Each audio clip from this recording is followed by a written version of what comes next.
All right, guys. So this is episode 4. This story is one of my favorites. I like to tell this. I always said I was going to start the Durbin Short Stories channel with this story, but this is a story about spilling the salt. So some people have heard this story. Probably a lot of people have heard this story, but it comes up every single time I see somebody spill the salt. So let me give you a backstory, right? So we're on deployment. When was it? 2009, 2010. We were on the Nassau, I think. I was a sergeant at the time. So it doesn't matter. Why am I even dwelling on that part? Doesn't really matter. So on the Harriers, they either have a generator that's driven by the jet engine, or you have a mobile electric power unit that basically is like a giant generator, right? It creates 115 volts, 3-phase power. You plug that bad boy. This is a big plug, big rectangle plug. Usually a lot of the aircraft have this, right? So the ship has generators that actually do that, and they have extension cords that you literally pull out of the flight deck, and you pull up these big reels of cord, and there's like 6 wires. It's son of a bitch, right? So if you're working on an aircraft in a certain area, the cords might not reach that are in the ship. It's like a 100-foot extension cord. When you're done, you're done, and if it doesn't reach your aircraft, you're screwed, right? So what happens is if you can't reach it with the cord, you have to go get a mobile electric power unit, which is like a unit that you drive on, right? So while I'm telling this story, I'm gonna draw you a picture what this bad boy look like. So when you operate any kind of military equipment, you're supposed to be licensed on the equipment. Like you test out, and you have like all these credentials that you have to you got to show proficiency, that you know how to operate the unit, and all this crap, right? So the NC3 that it's called is a Navy piece of equipment. So unless you went to the one class that we had, this thing, you didn't have a license to it. So we had to go talk to the Navy in order to get this unit over to the aircraft. So one day, I got tired of waiting on the Navy. It like literally looked just like this, right? So you like sat up here on the front, and there wasn't much of a front to it. It like literally was a control panel in front of you, and then the steering wheel was right there. So you're like literally right out on the front of it, okay? So it just looked like that.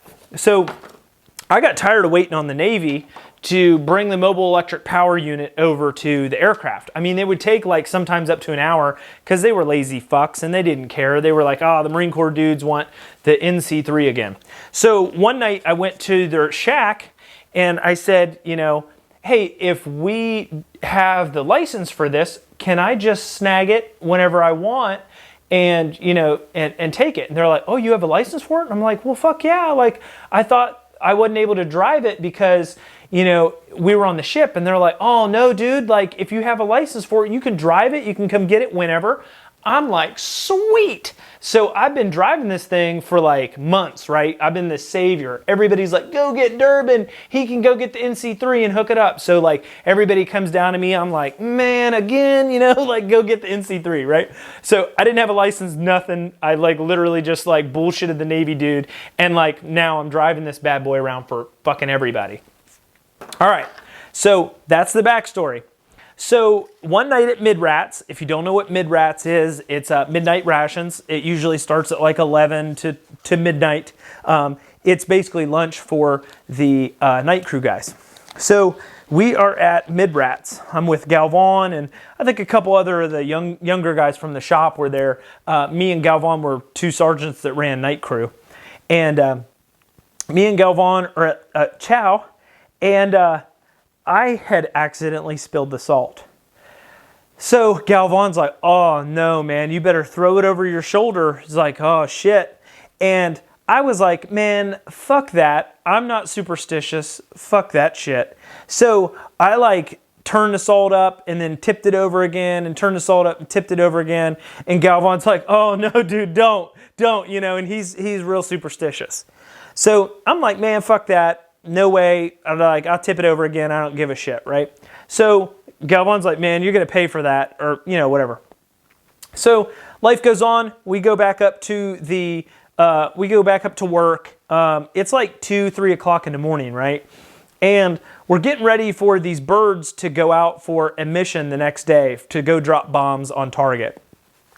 So avionics, aviation electricians, we were out there trying to run up an aircraft. So me and Bain, I think we were working on a bird together. I don't remember exactly what we were working on or what, because that really doesn't matter to this story. So I had to go get the NC3. So I'm in the middle of the dark. I go fucking out there on the NC3, and I remember the blue lights on the front of it, right? So I'm driving it down the flight deck. There's literally like virtually no light, okay? So I'm driving it down the flight deck, and the flight deck is massive. Like, if you've ever been on an aircraft carrier, it's fucking massive. And this little mobile electric power unit that would take up like half your garage is like just this little thing that's moving around on the flight deck. So I'm driving down through there, and I noticed that like something's not right with these brakes, because it was one of those where you take off you let off the gas all the way, and the brakes automatically apply themselves, and then it comes to a stop. It's not an immediate stop, but it's a general, just a gentle stop. And I realized that when I took my foot off the gas, it really wasn't acting right. It wasn't slowing down. I was like, this is weird, so I get to the aircraft, or I get close, right? I like pull up a little bit away from the aircraft, and I'm like, Bang, come over here. So I tell him, I'm like, bro, this thing isn't acting right. I was like, I need you to chalk walk it. So chalks are like these big bricks that you have on a string. Just like at the airport, you see the guys like pull the chalks with the rope. They're 2 blocks with rope, and they go on each side of the tire, right? So I'm like, hey, I need you to chalk walk this, because if it lurches forward, Bane, I need you to throw these underneath the tires, or behind the tires, so that I don't hit the aircraft. So the NC3 had 3 selections on the control panel to control the idle. So it's like engine speed. So in the middle was idle, to the left was drive, and to the right was generator. So you would run up the generator only. If you flipped it this way, it would flip the transmission on, and it would rev up to be a drivable. Generator off, or idle, and then drive. So I remember as soon as I clicked that son of a bitch to drive, the thing like lurched forward, and I'm like, oh shit! And I like immediately try to get it back to idle, and like as soon as I get it back to idle, the pylon, it had an external fuel tank on the aircraft, and I ran this son of a bitch right up through, like, the pylon looks like a missile kind of, or the external fuel tank kind of looks like a missile, or it's, it's a pointy thing. Comes up, smashes up in between me and the NC3, and I'm like, holy shit! So I'm like up underneath so the corner of the NC3, like out here, like the console, the corner had gone up underneath the external fuel tank. So I'm like, oh, what the, and then Bane's like, and he throws the chocks after I'm like already pinned up underneath the aircraft. He throws the chocks up underneath there. And so I go to back up, and the chocks are there, and I'm like, God, I'm like, pull the chocks out. And he's like freaking out. And so I back it out from underneath the aircraft. It's like, it's like, oh, what the fuck? And so I shut it down, and I'm like, all right, let's assess this situation. And we like got our red lights out there, because you can't have white light. So I like got our lights out there, right? And we're like looking around, and I like look up underneath there, and I'm like, oh shit. And oh man, I remember seeing on the external fuel tank, we're like looking at the bottom of it, we're looking at where it got hit, and I'm like, son of a bitch, fuel was weeping out of it. I'm like, damn it. Like, it was just to that point where it had started leaking fuel. And I'm like, man, I done did it now. So Galvan always tells this story, because I came down to the shop, and I'm like, hey man, we got a problem. And he's like, what's up? And I was like, man, you just got to come up. We got a problem. So Galvan tells the story how he came up to the aircraft, and he was like looking at it. He was like looking at it with his flashlight, and he was like,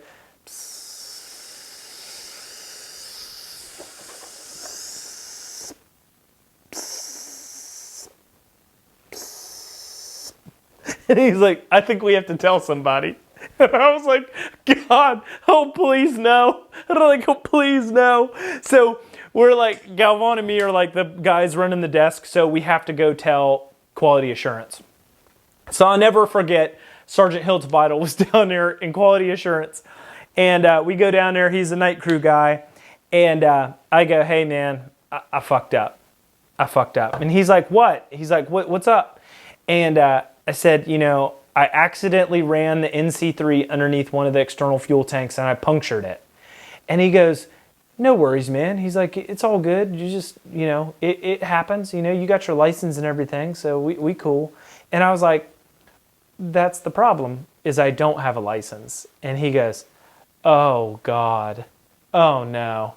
Yep, well, Powerline was pissed because they had to pencil drain the tank, which means they had to empty every last penny of fuel out of it and swap it out for another tank.